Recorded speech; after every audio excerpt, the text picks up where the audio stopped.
this shit that I just love, and I'm gonna be checking you guys out. Also, man, I forget lyrics all the time. Don't feel weird or anything. Cool. Now that I brought it up, I feel like it's weird.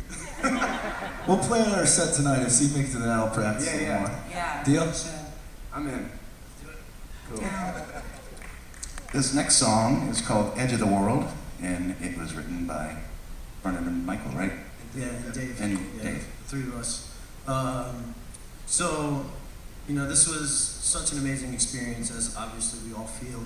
And it was really cool because a friend of mine who's been on several rock boats, Chrissy Callahan, had told me about the Gallery and had given me one of their EPs before I got on the boat, and I was instantly a fan. So once I found out that we were going to be writing together, I was really stoked.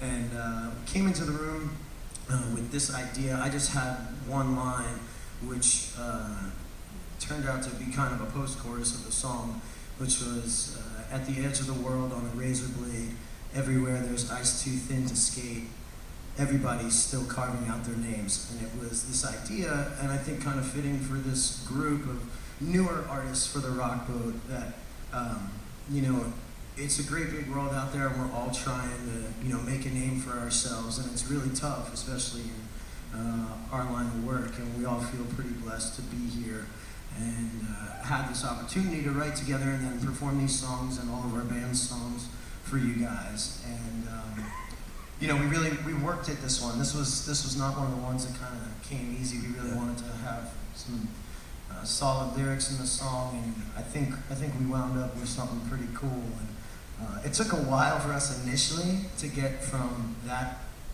opening line to what we wound up with, and once we realized the beat of the song that we wanted, everything else kind of started to fall into place. Yeah, I'll say, like, we were working for hours and hours on that. So you get so far into the song that I had a moment where I was in the bathroom taking a piss or whatever, and I heard Michael singing this song, and I walked out and I was like, dude, that sounds awesome. What song is this? And he's like, we just spent 5 hours writing it. And I was like, I guess it was better than I initially thought. But another quick story.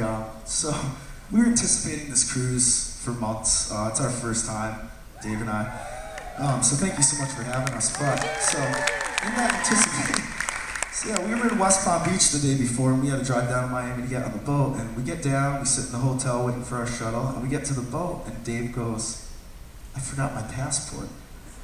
So, I thought I was going to be a lone soldier on this cruise, and I'm on the boat by myself. I'm like, I don't know what is going on. And JD and Michael just introduced himself right away and was just like, dude, if he doesn't make it on, you're with us. Like, we just hung out right away, got to know each other, and like, it was kind of a blessing in disguise because, you know, maybe I would have just gone to my safety zone, Dave, but instead I was just thrown into the fire, and we just struck up a conversation, hung out. Seriously, thank God, Dave. But But anyways, Ryan, the drummer of our band, I'm sure he was pretty bummed out, but he just drove all the way down to Miami, back to the West Palm, then had to go 90 miles per hour back to Miami with Dave's passport. Wow. And Dave was the last minute, right? They literally were closing the doors. So Dave made it on, so give it a hand for that. I think we're all glad you made it out there. Yeah, so glad. Yeah, I think you look like you want to finish that. You got something else? I'm dry.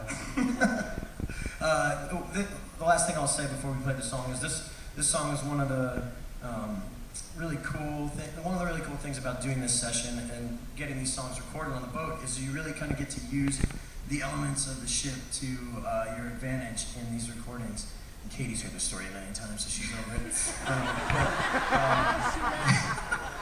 But this. We've been drinking tea all morning, so I feel like it's or something.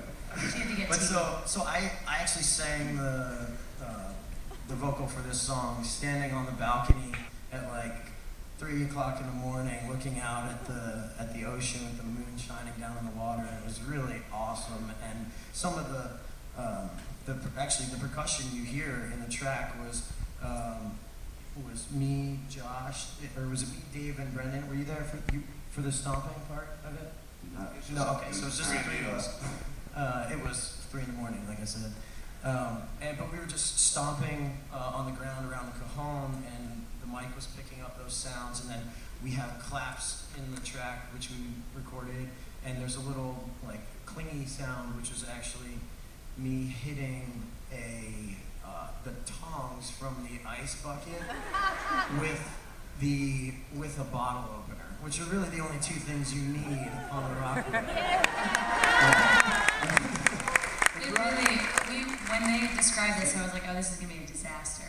Like, how do you do it? You can't make that sound good, and they really did. It was amazing. Brian was getting creative all week, and that last song, One Time Thing we just played, he was like, why don't you go sit on the toilet and hold a mic? And I was like, I don't know if that's appropriate, but I'll compromise. Maybe he's just we can being set gross. up a mic in the bathroom, but I'm not sure I'm gonna poop while singing. But don't question all my my stories methods. have to do with bathrooms, apparently. I spent a lot of time in the bathroom last night. But he gets magic, so you know this is the result of all that work, and this is called Edge of the World.